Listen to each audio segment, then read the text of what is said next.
जीवनात प्रत्येक वळणावर आपल्याला नवीन गोष्टी भेटत असतात. कधी त्या आपल्याला आवडतात तर कधी थोड्या कठीण जातात. पण सत्य हेच आहे, जगायचं असेल तर आपल्याला नवीन गोष्टींचा स्वीकार करावाच लागतो.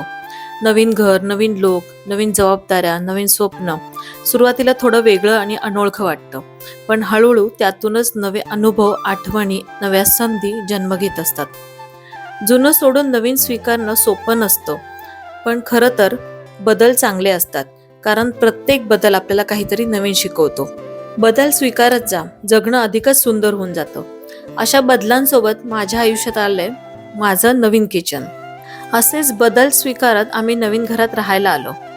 नवीन किचन मधील पहिला पदार्थ, देवाला नैवेद्य म्हणून प्रसादाचा शिरा बनवला. साजूक तुपामध्ये रवा जो आहे तो खमंग असा मस्त सुगंध सुटेपर्यंत भाजून घेतला. दूध आणि पाणी एकत्र करून रवा छान असा शिजवून घेतला. सगळ्यात शेवटी साखर घालून हा रवा जो आहे तो छान फुलू दिला. सुका मेवा, वेलची पूड, केळी घालून मस्त आपला इथं प्रसादाचा शिरा तयार झाला. चॅनलवर नवीन असाल तर सबस्क्राईब करा, इन्स्टा पेज फॉलो करा.